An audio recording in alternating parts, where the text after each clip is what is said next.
Welcome to Reddit Aliens. Campers or rangers of Reddit, what's the most unsettling, creepy, or supernatural thing that's happened to you while out in the woods? Please remember to like, share, and subscribe. When I was 12 or 13, some friends and I camped in a clearing in the woods about half a mile or so behind my house. It was a heavily wooded area with a clearing about half the size of a football field. We got there during the day, collected firewood, set up tents, etc. We had a fire, made s'mores, talked about hot chicks we were def gonna hook up with soon, and talk shit to each other. We went to bed, and when we woke up in the morning, there were these tracks all over the place, almost like tractor tracks or semi-tracks, and there were small holes dug to the sides of the tracks, like with a small shovel. The tracks were definitely not there the day before. There was at least 100 feet total of tracks, split into 3 or 4 straight lines in the area. None of us ever woke up or remembered hearing anything come through. What's weirder, there was no break in the trees wider than 4 or 5 feet anywhere in the brush, trees, or surrounding the clearing. There's no possible way anything fit through. Was in the Watagan Mountains in NSW, Australia in 2006. The camp we chose is a beautiful spot that is tucked in underneath some impressive sandstone cliffs in some very dense and remote country. Roughly 30 people were staying in the same campsite as us, spread out over about 10 sites. I was there with my girlfriend and a few friends.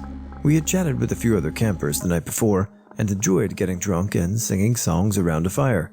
Early in the morning, but still dark, I awake to the most deafening, rumbling noise you can imagine. Mixed with this sound is loud, cracking noises that sound like fireworks. It goes on for about 20 seconds and then abruptly stops. My girlfriend is awake too, and before we can ask each other what the hell it was, we hear all the campers around us calling out to see if everyone is okay. We get up and join everyone else in the camp as we all gather together to try and figure out what we heard. Everyone is freaked out and very confused as we all heard the same thing, and it was bloody loud. A few of us take our torches and head into the direction from where the noise came.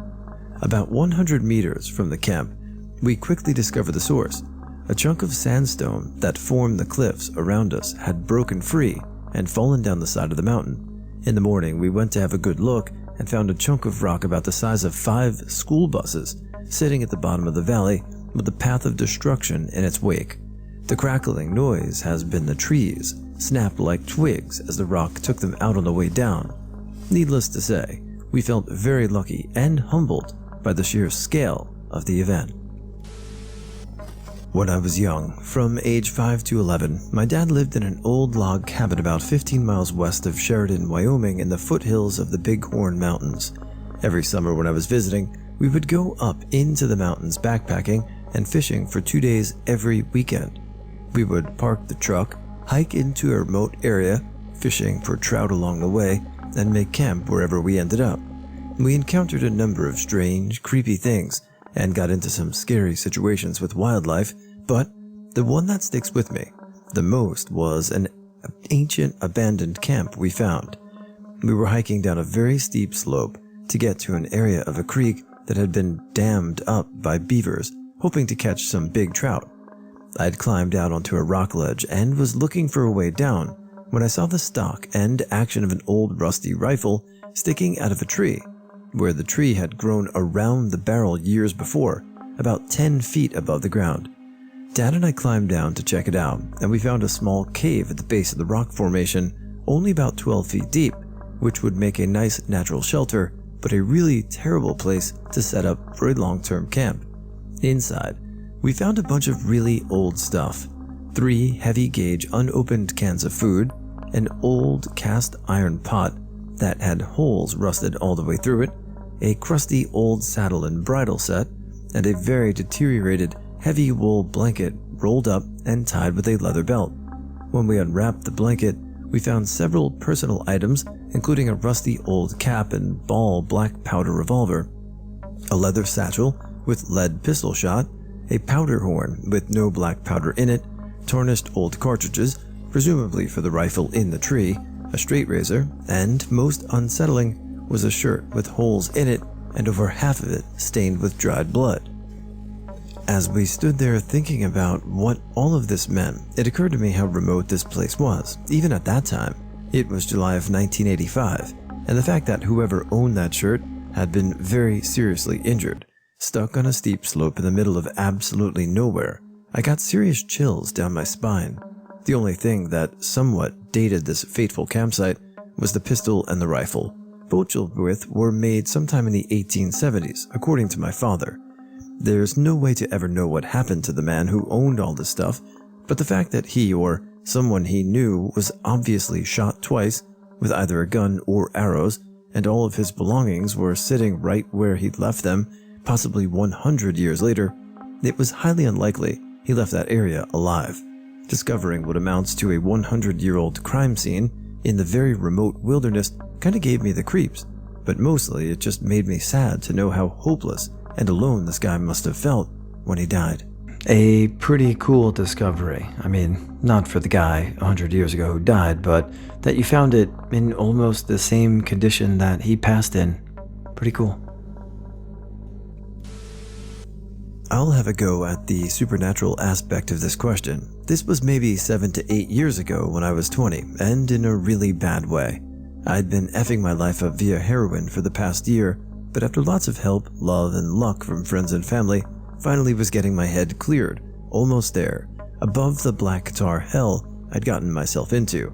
I decided to get out of the city and drove 2 hours out to a smaller town in Missouri where Google Maps told me a small campsite by water was. I knew there shouldn't be very many campers because it had just gotten cold, about 40 or so at night. Nearly there, as I'm driving down a misty morning road, just a picturesque straight 2-lane highway, there's this object laying in the road about half a mile up. I slow my approach and can see it's this shaggy mutt just hanging out. I stopped and rolled down my window right next to it. She came up, licked my hand, and wagged her tail a bit. She seemed to expect something of me. She had no tag, no tattoo for Chip, I later checked, just a dog with no name. Naturally, I popped open the passenger side door for her, and she was glad to hop in. So now I got this dirty but friendly companion for my little excursion, the dog with no name. The entrance to the campsite was only a half a mile further, and as I suspected, there was no one around. I just dropped a 5 in the honor box and picked the site closest to the stream. I set up my tent, the same one I'd set up for years with my dad as a kid, collected some dried sticks, not hard to do this time of year, and started a fire. The dog with no name just circled the campsite, looking content enough to sniff some leaves and roll around in the mud. I'd went to check out the rivulet, about 30 feet wide. It had a man-made stone dam you could walk across. To the west was the deeper part of the river, sort of pooling at the dam, then maybe an 8-foot drop to the east into calmer streams. Instantly I wanted to go on, cleanse myself, symbolize, baptize, whatever. I grew up in Catholic, so that kind of shit runs through my head to this day, though I'm far from religious. The dog sees me scoping it out the whole time from the campsite. I can't bring myself to do it though. I'm hugely disappointed in myself, but it's cold. It's brackish. I don't have a towel, so I go back up to smoke cigarettes, eat hot dogs, pet the dog with no name. Night falls quickly after all this meditation, and I roll inside the tent to sleep. My buddy sleeps inside the tent next to the sleeping bag. This dog was effing awesome, if you couldn't tell that yet. I wake up for no reason I can put my finger on, and my main source of warmth, dog with no name, is missing. I slide out of the tent, I guess I'd left it unzipped, and there she is, just sitting, waiting for me in the pitch black, wagging her tail. I feel very strange, like something is happening here, and someone or thing is telling me to get back down to the river and do the damn thing. We walk down the short trail together, surrounded by Missouri black. It's even colder than before, but I start to strip away, standing on the chilly stones of the dam. The dog with no name sits on the edge of the river, again, just watching me, a slight wag. I'm now stark naked as can be, staring into this black pool that looks like some supernatural ink. I should mention here that I hate swimming in water I can't see the bottom of. My fearful imagination takes over and I freak out.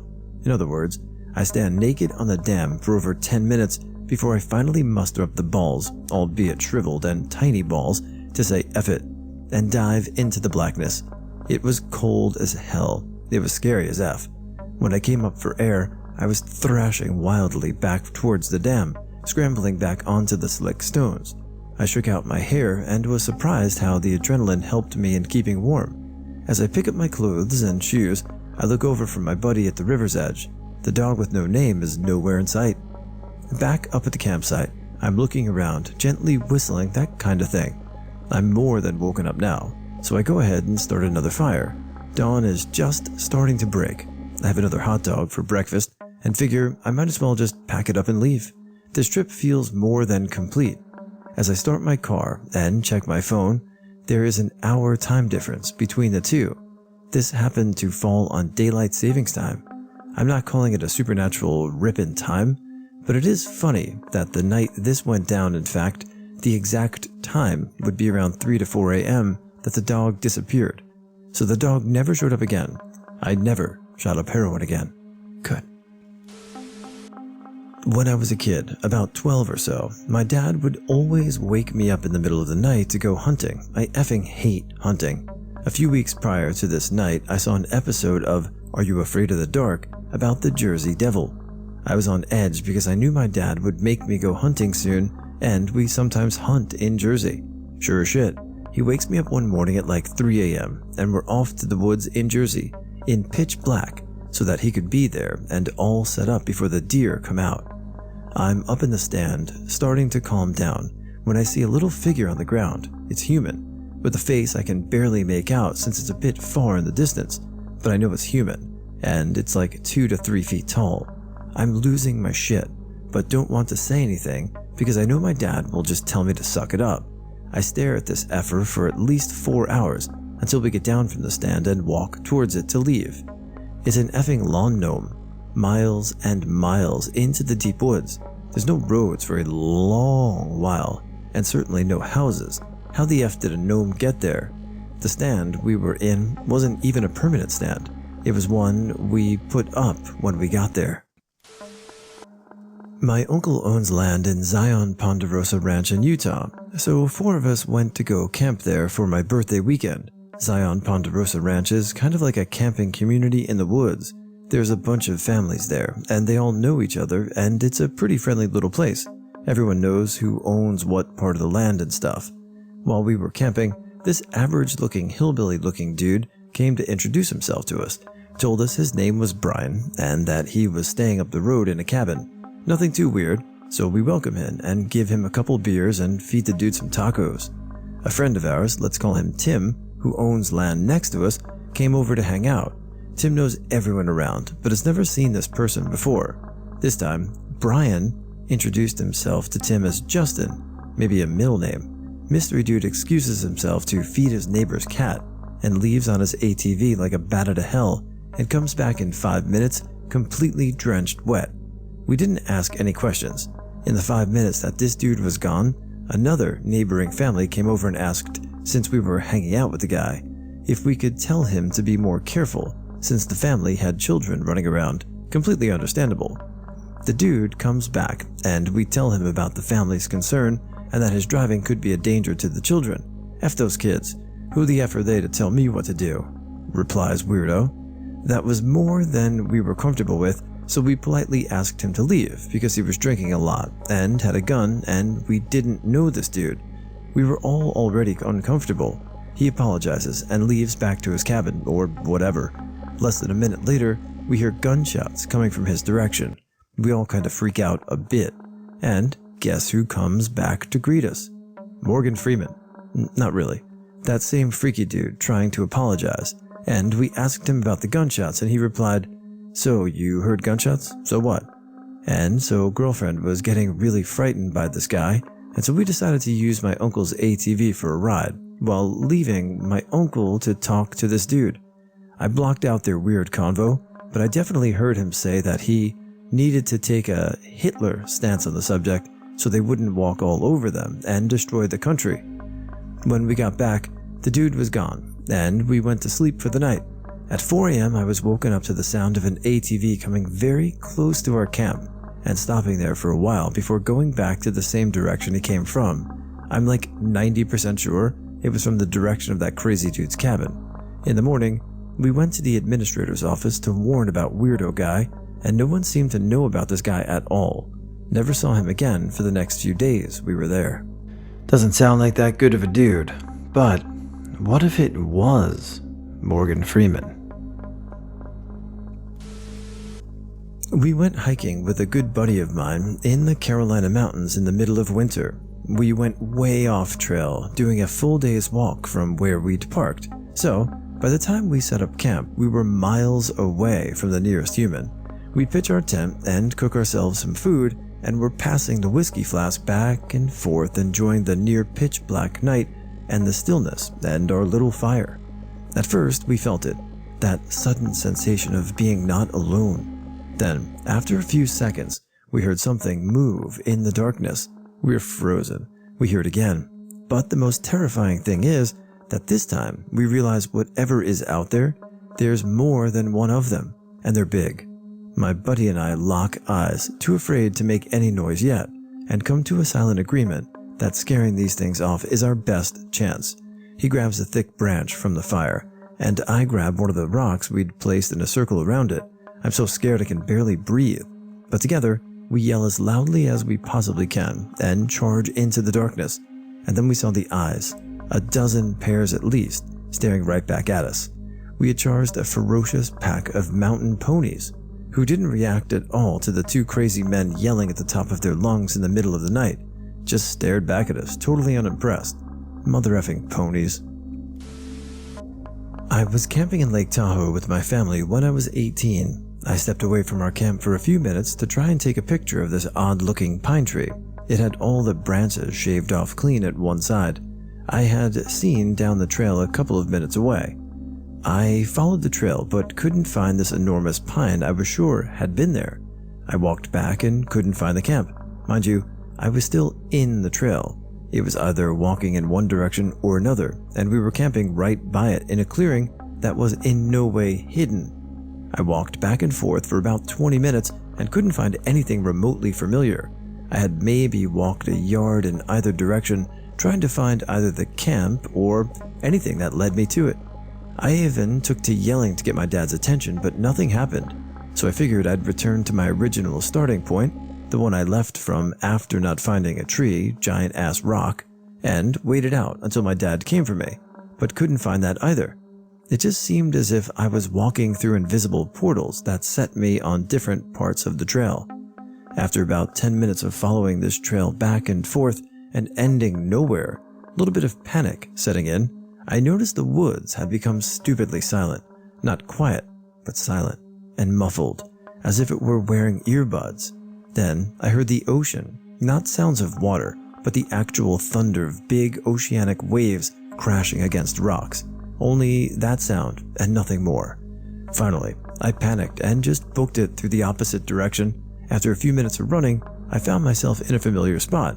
Then I made my way back to camp. To me, the whole ordeal seemed to take 30 to 40 minutes. My dad actually told me I had been gone for 3 hours, and that he himself had walked after me and couldn't find me. Maybe you slipped into an alternate universe. After recently seeing everything everywhere all at once, I think that could be possible, right? I have been hiking since I was a kid, so I have a number of stories. The most terrifying one happened when I was 16. I just got my license and decided to go on a 3-day solo hike. On my second day, I was stopping in a river to collect and purify water. When I was getting my water, I heard what sounded like a wind chime in the other side of the river. The map of the state park said there was no cabins or campsites across the river. I, being a curious teenager, set down my pack and crossed the river. On the other side, I walked back about 20 feet and saw probably about a dozen small houses made of sticks, barks, logs, etc. The houses were only a couple feet big. I kept walking on the path that the houses were on. This wasn't a state trail, and it led down a small hill. At the bottom, there was a house made the same as the others but full size. Attached to the front was the wind chime. From afar as saw animal pelts. I assumed the guy living there hunted them and just had the pelt on display. But when I got closer, I saw they were whole rotten carcasses. I got the F out of there. grabbed my bag and hiked through the part of the night to get as far away as possible. I couldn't really sleep. I kept hearing the wind chime. I think it was just in my head. The next morning, I still had a day's hike till I got to the end where the rangers were. When I got there, I told them what I saw and pointed it out on the map. I work as a park operator in British Columbia. I work the night shift as their security and collections guy. One night it was fairly overcast and super dark. I was parked at the bottom of the road leading down to the campground. I had the windows rolled down and was playing around on my phone as my shift was almost over. Suddenly, out my passenger side window, I hear the sound of crunching footsteps moving around.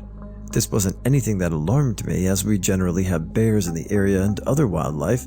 I just kinda listened as whatever it was walked around while kinda lightly on edge about it. Then, the sound started to pick up pace, like it was running directly at the truck. It's pitch black, and I've got my hands up ready for something to jump through the side window of my truck out of the darkness, but just before I was sure it was going to make contact with the side of the truck, it just goes dead silent. So I said no thanks, started up the truck, and zoomed up to the cabin to get away from whatever was going on there. So I'm already on edge to the max. I'm just thinking, lock the gate, go home. Yep, just lock the gate and go home. Well, prior to me leaving in my personal vehicle, I have to put the parked truck keys away in the shop inside this fenced-off compound, which is just so conveniently unlit. So, I whip out my cell phone, turn on the crappy LED, and start my way over to the shed. I'm kinda like trying not to freak myself out, but any little tick and leaf crunch has me jittering at this point. I walk through the compound gate, and as I'm walking by the sort of motor pool area, I hear this horrid loud screech, like an alarm trigger on. At this point, my body went into fight or flight, fists in the air, half about to crap myself. The sound persisted, and I recognized that it was the sound of the golf carts make when they are left in reverse. But generally, you'd know if you left that on, because you'd hear that sound when you parked it. So, now my mind is thinking, okay, what the hell turned that on? So I sneak over there slowly toward the horrid sound, scanning with my phone light, scared out of my gourd. I run up really quick and pull the reverse lever off while half expecting it to be some sort of axe murder trap from a movie, but nothing. I literally tossed the park truck key at the shed and ran for my truck, started it up, turned every single off-road light and backup light on that I had, and locked the gate faster than I've ever done. I even pathetically checked my back seat to make sure that my safe place didn't have anyone hiding in it. Looking back, I'm thinking what a silly-ass night, but at the same time, retelling the story makes me slightly uneasy. Working in a park is great, but Jesus, night shift can be some spooky crap. Was solo backpacking and decided to stop for the night as it was right around sunset. Got everything set up and I heard a car on the road about 1,500 feet from my position. Honestly, I didn't even realize there was a road there because it was up a steep embankment and I couldn't see it. So I hear this car, then it slows, then it stops, then the doors opened and close and the car drives off. I hear a group of men talking, but they were too far away to make out what they were saying. By now the sun has set and the men begin using flashlights. They appear to be descending the steep embankment towards me. I'm not a little concerned as nothing about this is adding up. I figure if they get any closer, I'll try to quietly escape and leave my gear. They stop about halfway down, and then they start effing digging with shovels. Now I'm shitting my pants. They dig for about an hour, then stop. Then hear the car return. They begin to ascend up the embankment, but before they do, they shine their flashlights down onto my position. I don't move a muscle, and they didn't seem to notice me. I just sat there, didn't move a muscle for at least an hour after they had gone.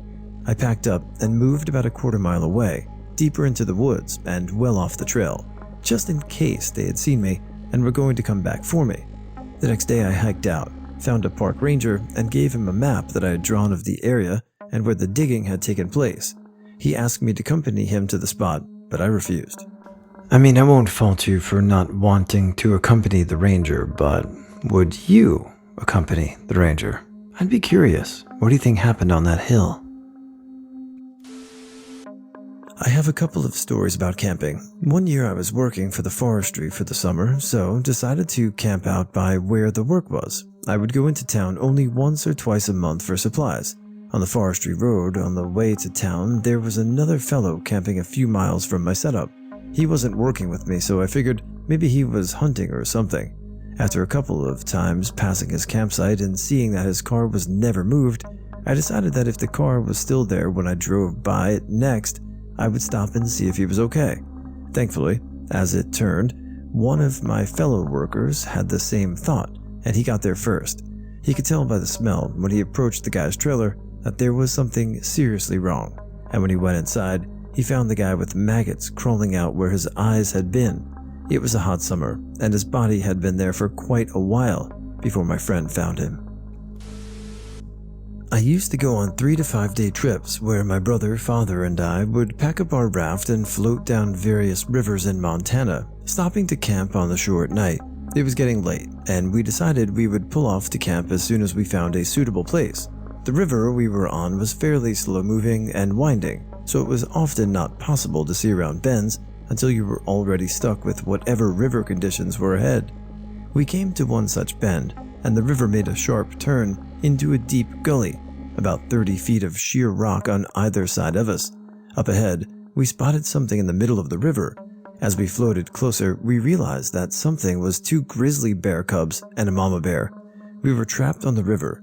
There wasn't enough time or shore for us to pull out raft out of the water. We had no choice but to keep floating directly towards them. We pulled our raft as far to the opposite side as we could, held our breath, and slowly floated on past, maybe 15 feet away from the bears. Nobody made a sound, and the mama bear just stared directly at us the entire time. It was incredible to see them up close, but the feeling of having almost no control over getting that close was intensely terrifying. 2 more stories for you. Both take place in the Rocky Mountain regions. We don't like to camp in campgrounds because we're antisocial, and none of us care to share a campground with strangers screaming kids waving around their flaming hot s'mores pokers. When we go camping, we do mild off-roading and camping clearings away from other people. Just after high school, me and my friends decided to celebrate by going on a camping trip. We ended up leaving way later than we had planned. It was dark by the time we got up in the mountains. The camping spot was about an hour or so away from home. We didn't want to turn around, so we decided to just make do and set up camp in the first decent clearing we found, and figure things out in the morning. We all set up our tents in the dark, moonless night, and just went straight to bed. When we woke up, we realized that we had unwittingly set up camp on top of someone's abandoned attempt at a marijuana farm.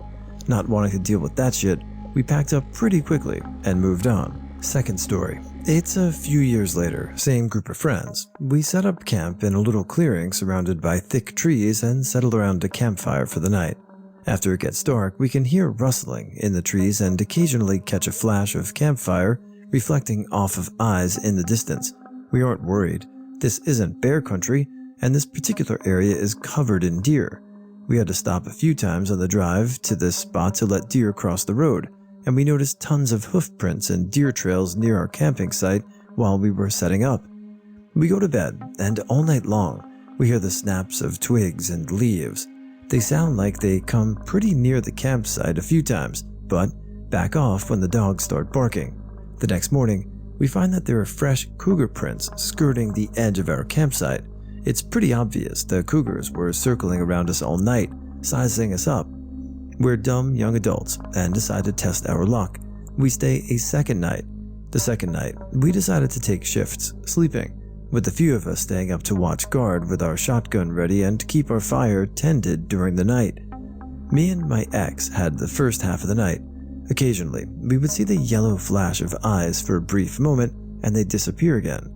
The dogs will not shut up. Maybe it's just paranoia setting in, but my ex swears he sees cougars off in the trees. At this point, we all decide to just sleep in our cars and leave in the morning. Next morning rolls around and our friends take the dogs out for a small hike and one last potty break while we brewed some coffee. On the way back down the trail, they noticed cougar tracks following theirs, and we're all convinced we're being stalked. We decide to F coffee, tore down camp as quickly as we could, and noped on out of there. An old guiding buddy of mine told me this story, and while I wasn't there myself, this happy-go-lucky hyper fella got real pale and quiet while telling it. He would only tell it to me in the daytime after weeks of badgering, and it was the only time I saw him scared in all the months we spent leading groups around Appalachia. I've been meaning to write this one down for a long while, so I'm going to tell it as close as well as I can. He calls it the Gizmo story. Edited to remove names. I'm going to call my buddy Mark. Mark went camping in a state forest in Virginia with a group of his college friends. They were a small group of 4 from the outdoor rec department, experienced kids with all the necessary gear in familiar terrain. Being college kids, however, they rolled into the campsite fairly late and decided to just car camp, camping near the car, no hike to a separate location. It was early evening, but still before the sun had set at least. As they were unloading the car and setting up camp, 2 mangy fellas came out of the woods and approached them. These guys looked like they'd been living out there for quite some time, not that there's anything wrong with that, and acted very odd. They wouldn't look you in the eyes and seemed real twitchy, just kinda hanging around like they wanted something, like coyotes. My buddy Mark, he got the sketchy feeling right away. The guy introduced themselves. Now, nobody I've spoken to can remember the first man's name. It was something unremarkable like Bill or Rick. But the second guy, he said his name was Gizmo. Funny name, hard to forget. So Gizmo and his friend started asking questions. Questions like, y'all fixing to stay the night? How much food you got? When are you kids supposed to head home? Y'all got phones on you? Any more y'all planning on showing up? Well, Mark didn't like that one bit, so he started telling tales. Yeah, there's going to be 8 or 10 more of us showing up tonight. Our parents expected us home first tomorrow morning. They're super paranoid, so we gotta get home on time or they'll call the cops. Parents, am I right? That sort of thing. Gizmo and company poked around camp a bit more, then wished the group good luck and disappeared back into the woods. Mark and his friends joked nervously about Gizmo and his friend, but weren't worried enough to actually leave. They built a fire and cooked dinner, then cleaned and hung up the bear bag. They spent the rest of the evening hanging out around the fire, chatting and drinking. One of them had a harmonica, I think. By midnight, they had all turned in. They had brought 2 tents, a girl's and a boy's. Well, Mark didn't feel right sleeping in the tent. He felt like somebody needed to keep watch, so he lay down by the fire. Sometime later, Mark found himself awake. The fire was dying when he opened his eyes, and he couldn't see much beyond the campsite, except for one bright burning spot. There was a light out in the woods. It was bobbed along at chest height, occasionally disappearing behind the trees, sometimes pausing. Whoever it was at a good distance, maybe 100 yards out. When he told me the story, the distance was between here and that tree, so I can't be certain. He followed it for a while, until it went out. He stared at the darkness for a long while, until eventually he fell asleep once more. Suddenly, Mark woke up again, this time in a panic. The fire was down to embers, barely glowing. He opened his eyes to see that strange light of the forest was back, and it was much closer now. He would now see that it was from a lantern. He watched as the lantern carved a smooth perimeter around the campsite, occasionally going out, always reappearing a short distance away. Mark pretended to roll onto his back in his sleep so he could watch it. It circled the campsite twice, getting closer each time. The strange thing is that there were no sticks breaking, no leaves crunching. Somebody traipsing around in the dark woods that close should have made a lot more noise. Whoever it was trying to be real quiet. Mark lay there, tense and unmoving. By the time it began its 3rd rotation of the campsite, the lantern was so close that Mark could see a face illuminated in it. It looked like one of the fellows from earlier. He couldn't remember which one. His eyes were bugged out, scanning the campsite like a predator, and he was sweating. Then the lantern went out. At this point, Mark woke up. He got up and got started making lots of noise, stoking the fire, packing his gear. His watch read that it was 4:30 or so, and the sun wasn't up yet. He considered all that had happened and made the tough call to wake his buddies up and bug out. Nobody argued when they saw his face. Like I said, this guy is happy-go-lucky, a human golden retriever, and an experienced woodsman to boot. You'd believe him too. The sun was barely starting to come up by the time they got in the car. As they were driving out, they passed something they hadn't noticed on the way in. There was an old RV parked out in the woods, camouflaged with a mixture of earth-colored tarps and actual greenery. It was surrounded by a chain-link fence, which was also draped with camo tarps and leafy bogues. The whole thing looked like a long-term hunting campsite. Mark and his friends were actually relieved. Gizmo and his friend must have been poachers, and that would explain their creepy, stalking behavior. They had been trying to scare the kids away from their hunting site, Scooby-Doo style. Still cautious, they hightailed it out of there and continued and counted their lucky stars that they weren't deer. That should have been the end of the story. The next part, I don't understand. I don't know why Mark or his friends didn't tell anybody about Gizmo for a few weeks. I would have thought for sure he'd report poachers ASAP. He's very type A, and it's not typical for him to procrastinate or let a rule go unenforced. I don't know what his excuse was, but Gizmo and his pal were forgotten. Then one day, Mark mentions the incident to a law enforcement officer from the DNR that came and lectured at one of his classes. She asked casual questions at first, just being polite, but then stiffens at the mention of the name Gizmo. "By any chance, do you remember the other guy's name?" she asked. "No, it was something normal. I don't remember." "God, they always say that," she replied. Turns out that a part of this woman's job was investigating the murders that occur in Virginia state forests. Most are body dumps for crimes that occurred elsewhere, but over the last decade, a series of unsolved cases stretching all the way into West Virginia had targeted what appeared to be random, unrelated campers. But when they interviewed others camping in the area around the time of the murder, they all mentioned the same uncanny detail. They had all been approached by an individual named Gizmo and another man, whose name nobody can ever seem to remember. The bravado of youth is ever apparent in this story. I think I would have probably left. But what about you? Camping with family and friends up in the mountains, sharing a tent with my brother, call him Luke, and another friend, call him Evan. Luke, Evan, and I weren't tired when everyone retreated to their tents for the night, but the fire was dimming out, and we were bored, so we went inside our tent to watch Adventure Time on my laptop till it died. We all passed out after a few episodes, and I woke up sometime during the night into an episode of sleep paralysis. I have weird sleep habits and experience sleep paralysis every few months or so.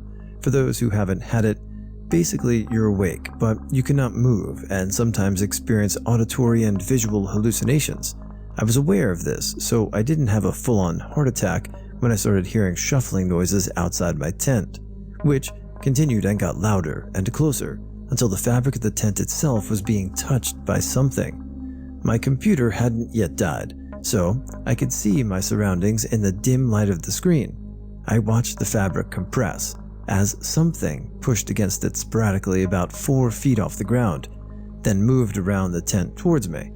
I watched 3 distinct impressions follow the creature around the side of the tent. It looked like a claw. I was terrified and filled with adrenaline, but another part of me remained calm, assuring my body it was all a dream. I couldn't do anything anyway, so my fear was pointless. But as I continued to observe it, my sleep paralysis began to fade, and I realized I could move, no longer so convinced I was dreaming. I reached over and shoved Luke awake. I tried to get him to look and see if there was really something there, but I must have sounded like I was sleep-talking because he just rolled over and went back to sleep, waving me off. Eventually, the rustling stopped, and I was tired and groggy enough that I quickly fell back asleep. In the morning, I'd completely forgotten about it. That is, until my brother-in-law, who was in the other tent, call him Dean, said to us, "It's a good thing we put the dog in the car last night. There was a bear here while we were sleeping." Dean pointed out 3 trees where we'd strung up our trash, so animals wouldn't get into it, and the fresh, gaping claw marks about 9 feet up the trunk. It hit me like a truck. I had seen the bear and calmly watched it test the fabric of my tent 12 inches from my face. I went camping with a summer program when I was 16, 12 other guys being managed by 4 adult men, and we were having a great time. S'mores, hot cocoa, campfire stories, the works. We all had to be in our tents and either sleeping or awake, but quiet by 11 p.m. I was in a tent with 2 other guys, staying up later just talking, typical teenage guy stuff. As one guy is talking, I start to hear heavy breathing nearby, like someone has just been running and is out of breath. I ignore it and keep listening. I figure I'm just a weird kid hearing things, or that it's one of the guys in the next tent making the noise while he's sleeping. Then we hear, "Please, help me," from outside. It didn't sound like anyone in the group. It sounded like an old man out of breath. We all went dead quiet and listened to this guy's breath, then ask again with a whimper at the end. I don't know what possessed the guy near the front of this tent, but he turned on a flashlight and opened the inner flap, but kept the outer zipped and looked out. We see just a pair of bare, old, scabbed, and pale legs standing there. It looked like this guy had been walking nude through the woods for some time. He asked for help, but kept standing there. We were all paralyzed with fear, but the guy at the front managed to say, "Keep walking down that trail. A ranger should be around soon." The guy stopped breathing and said, No rangers, they keep me here." It was at this point someone else finally spoke up. A chaperone came out of his tent with the flashlight and cautiously asked him, "How long have you been out here? What happened to you?" The old man didn't answer. He just started sobbing and ran off into the woods. We saw by the flashlight that he was completely naked and emaciated. So, naked old dude just asking for help, and then when he could almost have it, runs off into the woods? Alright, yeah, good trip. While prospecting out here in Caribou region, I came across a set of rock piles known as Chinese piles out in the middle of nowhere. These being here means someone did a lot of digging back in the old days, so I started working, and after half an hour, had about 10 grams of gold and was having a happy dance. So, when I noticed the small standing stones on each of the rock walls, each stone had several Chinese characters on them, and in a moment of dread, I realized they were graves. I put the gold in a glass bottle I found nearby and left it behind. I also took down drawings of the symbols to show a local historian, who later confirmed my suspicions that yes, they were graves and they likely hadn't been seen for 150 years. Chinese miners believed that if a miner died on site, the ground became cursed by the fallen miner's spirit, so they wouldn't continue to mine the area and would tell anyone they met that the area was worked out. Sometimes they would also do extra work to make the site look finished off, so people wouldn't end up digging up their comrades. I've been back several times, but I won't dig there out of respect. The site's super creepy in the morning fog. You almost can see people's outlines sitting around the piles. One of the stories my boss out here told me about was when he got involved with some sketchy folk from Prince George back in the 70s and went with them looking for some mining gear to steal so they could claim jump a site a few kilometers down the road. My boss went down this forgotten path into a clearing with 2 ancient bulldozers and a small cabin. The rest went to the bulldozers to see if they ran, while my boss went into the cabin and was greeted by a skeleton laying on the bed with a bullet hole through his head. They brought in the cops and they figured the guy had been there since 1935, since that was the last date on the newspapers inside. I went to the same cabin with him a few weeks back and found the place had been burned down by squatters. Just a few weeks ago, we made our way to a very remote valley that is very difficult to access. Think walking on 1-inch ledges, dropping into narrow crevasses, etc.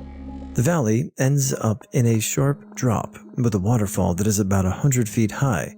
We were almost at the drop when we heard a whistle.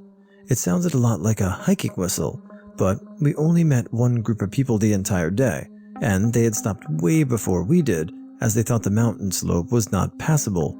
According to our calculations, that group should have long left and headed back to the base camp, so it made no sense. Then, we heard another whistle. We yelled, "Hello!" and immediately we heard a whistle back. The whistle was coming up from the thick trees up the very steep slope of the mountains encircling the valley. The slope was about 75 to 80 degrees. The only way we could make it up there would be if we were pulling ourselves by the tree branches and roots because it was so steep.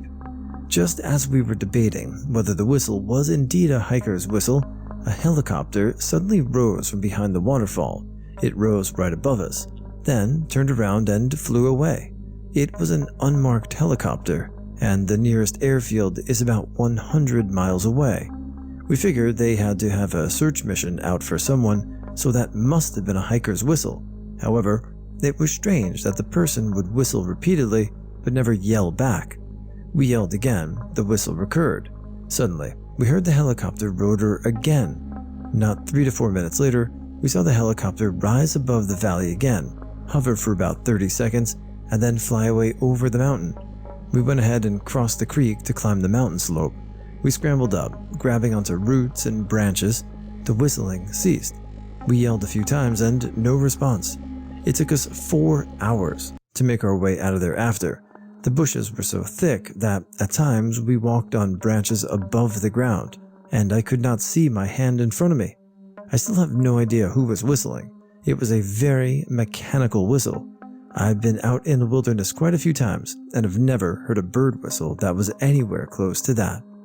Could it possibly have been a whistle that just maybe was hanging from a tree and the wind blew it and it would make the sound? I don't know, maybe. File this under unsettling, but not creepy or supernatural. 17 or 18 years ago, my fiance, now wife of nearly 16 years, myself and one other couple were hiking the Pyramid Point hiking trail in Sleeping Bear Dunes of northwestern Lower Peninsula of Michigan at dusk. We had my old film camera with a 200mm zoom lens on it. We got to the overlook, which looks northwest over the Manitou Passage into Manitou Islands. We watched the sunset and entered that late dusk period that seems to last forever during a northern Michigan summer. It was probably 10 p.m. at this point.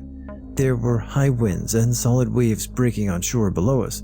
The Pyramid Point overlook is maybe 150 to 200 feet above Lake Michigan, but it didn't look as rough than it might evenings on Lake Michigan, where 5-foot breaking waves are fairly routine, and windy nights and crashing waves provide great white noise for sleeping in a tent.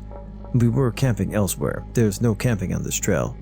While standing and talking, we saw a light flash once out in the water between the islands and the mainland, in the vicinity of the North Manitou Shoal Lighthouse, a crib lighthouse, standing alone in the water, not inhabited or staved, but tempting for visitors, I would assume, but not sure though. We stopped and looked, but weren't creeped out by it at all. After all, boaters are out in this stretch of water fairly regularly, though not in high winds and waves. I grabbed my camera to look through the zoom lens and could make out what appeared to be a small boat, though it was difficult to tell with the 200mm lens. It could be a 7-mile wide stretch of water to the nearest island, so we were probably 3 to 4 miles away from the actual light. We had flashlights, so we shined our light, which from several miles away might not have even been visible, in the direction of the light we'd seen, waved it around. Immediately, the light came back and started flashing SOS in Morse code, which was a huge surprise to us. We weren't even sure our lights were bright enough to be seen at that distance, and given that the stretch of shore is almost all forested, we were just a little spot several miles away. We were suddenly full of adrenaline and concern. 2 of us ran back to the car, half a mile through the woods in the dark, down a hill with our flashlight, and got a cell phone and binoculars. While we were gone, the folks on the lookout had no light source. At the car, we called the Coast Guard from our cell phones. It was 1998 or 99, so these weren't smartphones by any stretch of the imagination. We explained to the Coast Guard that someone was flashing SOS at us out in the water, and that we were hikers observing this from the Pyramid Point overlook. They said they'd send a ship to look over the area, and we asked them to hurry. At this point, we ran back up to our overlook, half a mile up a steep hill with binoculars, our phone, and our flashlight. Atop the overlook, there was no cell signal, so we had to pocket the phone and had no further communication with the Coast Guard. With the binoculars, we were able to see a guy in an aluminum rowboat, rowing like crazy, with waves breaking over the bow of his boat. It was nearly pitch black outside, so we were only barely able to make this out. Maybe it was 10:30 or 10:45 at this point, and during Michigan summer, it's still light enough outside to see well. He would occasionally turn around, flash SOS at us, and go back to rowing.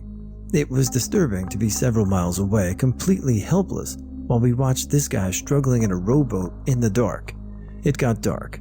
We could not see anything anymore, but even every few minutes, the man in the boat would flash SOS at us.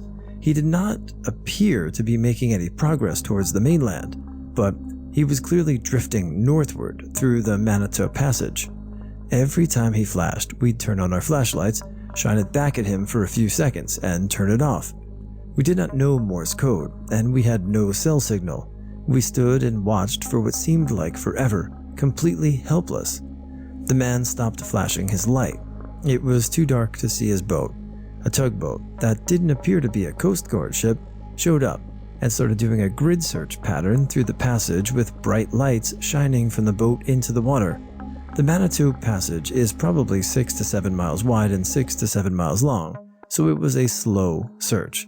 A smallish Coast Guard ship started doing searches at the northern end of the straits, also with bright lights. They met in the middle of the straits, having done a zigzag-type pattern for what felt like an eternity.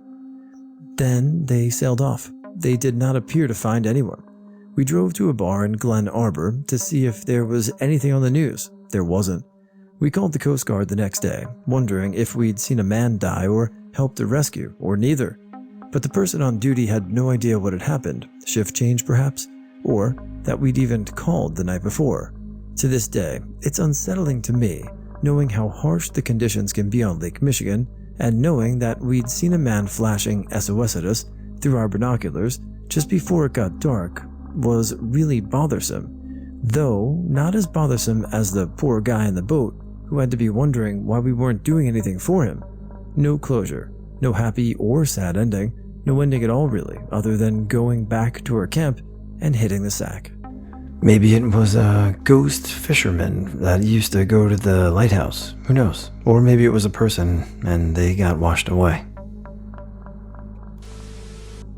I'm not convinced there's an afterlife or such a thing as ghosts or demons, but I once saw something in the woods that felt so unnatural, it made me second guess how I see the world.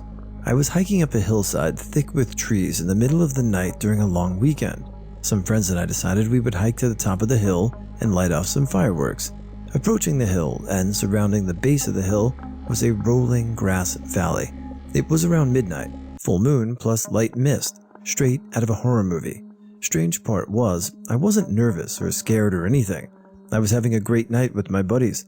I didn't have any of my defenses up. My buddies and I just hiked in a straight line through the rolling grass valley approaching the hill when something caught my eye. On my right, I saw a tall, shadowy figure standing perfectly upright on the top of a small grassy hill. It was standing there, right next to a large dead tree. I couldn't make out any details. Both the tree and the tall figure were silhouetted under the moonlight. The strange part was seeing this figure didn't scare me. I didn't immediately sense any threat. I almost assumed it might have been just another hiker or somebody having a smoke. I passively turned my flashlight on it, and that's when it happened. In an instant, as my light hit that spot where the figure was standing, it instantly moved just outside of the range of my flashlight, like it teleported or something, but just as vividly as I saw it standing in its initial spot. As my light hit that spot and the figure moved, I could see it standing just outside of the range of my light. My breath paused. In an instant, a wave of dread washed over me. Something felt 100% unnatural about what just happened. As a reflex, I moved my light to the new spot where the figure was, and as my light passed it, it disappeared. I've never passed out in my entire life. Not from heat, not from getting knocked out, never. But in that moment, I felt my knees give away from under me and I just fell to the ground. My friend turned and looked at me, trying to pick myself up, and my knees were too wobbly to stand. They helped me, and I tried explaining to them what I experienced. I'm willing to bet it was all just light or shadows playing games with my eyes, but I'll never be able to explain that sensation I felt of feeling like I had just seen something I shouldn't have seen, something so unnatural that my body's instinctual reaction to it was to go limp. A few friends and I do a yearly camping trip in the Manistee National Forest in northern Michigan. One year, we decided to try a new spot by the river for easy access for fishing, kayaking, etc. Needless to say, this spot was very remote, had to backpack in and drag our kayaks through the woods. This is all state land, so it's basically find a spot and set up wherever. It was early June at the time, so we weren't worried about people out there hunting or anything like that. We arrived during the day, our first day there, set up our tents and hit the river for the rest of the afternoon. Got back right before dark and started a fire. Everything is peaceful, nice and quiet, until all of a sudden a big glowing fire about 300 yards away. We start to hear chanting and look a little closer and notice the glowing seems to be a burning cross. About 5 minutes later, gunfire erupts, and I mean erupts. There must have been at least 10 different guns going off non-stop. The gunfire stops, and we hear white power being yelled by, I'm guessing, at least 20 people. We left all our stuff and noped the F out of there real quick. Went back the next day and got our tents and boats, and nobody was in the area where they were that night. Not my story, but my dad's. My father used to have a business in maintaining the woods, couldn't find an English term.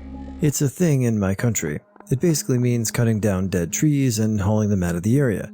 This meant that he was out in the woods all day, and he was allowed in places normal citizens couldn't come because of the rules of the Forestry Commission. My dad was working in the early morning when he suddenly noticed a car in the middle of the woods. It drove through a small path normally only used by a forester. It wasn't a car from the commission, so he thought it was very weird that it was there. However, Dad was alone and it was the 80s, no mobile phones to contact anyone. Since it was in the middle of nowhere, he decided to ignore it. He kept on hauling wood through the woods with his horse when he suddenly heard men speaking. Now, my dad is a brave man and strong as a bear, so he decided to just take a quick peek to see what the hell those folks were doing. My dad looked around some thick brushes, making sure he could see the men. They were digging a hole. My father decided that it was something that he really wouldn't want to interrupt, and he kept working throughout the day like nothing ever happened. He made sure to keep some distance between him and the digging site. The men apparently never noticed my dad, possibly because his equipment wasn't located in the direction the men came from, and my father worked with horses, so there weren't any loud machines. In the 80s, after all, at the end of the day, my father got the local commission office and reported it. They called the police. There was a body of a young woman buried there. It still irks my dad to this day. He was out alone there. What if the men saw him? What if he decided to check the burial ground out himself? Scary shit. 2 tents next to each other, about 5 feet apart, in the middle of the mountains. Had my 3 little brothers in one tent and me and my girlfriend in the other. It's nighttime, and we have just put the fire out, so it's dark. Everyone is in their respective tents, snoozing off into dreamland. About an hour later, I'm the only one awake, just daydreaming, or night dreaming. Suddenly, I hear soft, human-like footsteps circling our tents over and over. Confused, I ask who's there, with no response, but continued footsteps, so I stepped outside. No one. Footsteps stop. I go back into my tent. Footsteps start again. I make my presence known and go back out. No one. Footsteps stop. Of course, I check on my brothers, but they're asleep and sound. I repeat this same process about 4 to 5 more times, believe it or not. LOL. Footsteps always stopped. Ended up just going to sleep to the footsteps and not giving an F. When morning came, I asked my brothers how they slept, and they responded with, "Fine, except for you walking loudly all around the goddamn campsite all night." My family and I were camping on a lake in central Texas on a week with very few people around. Our spot was on an edge of the camp next to the woods and very close to the edge of the lake. We were playing Pictionary by the campfire the first night we were there when I see a light go over by the lake. I didn't think much of it, and it was still focusing on the game when another one went by. at the same speed, following the same line. At that point, I felt a little bit strange, but still wasn't too worried about it. After that, another went by, and now I pointed out that my dad said he noticed it as well. We walk out past the campfire and campground lights to get a better view of what these were. They continued to fly by over the lake, going the same speed and staying the exact same distance from each other. They were reddish yellow orbs, and there was no sound coming from them. Now my whole family is watching in awe and disbelief. After about 15 go by, the last one was chased by a white ball of light that was much closer than the rest. We didn't talk about it much after discussing what it could be, but when we got back home from the trip, my mom looked it up and saw that people in a town a few miles from our campsite reported seeing the same exact thing exactly the way we saw it.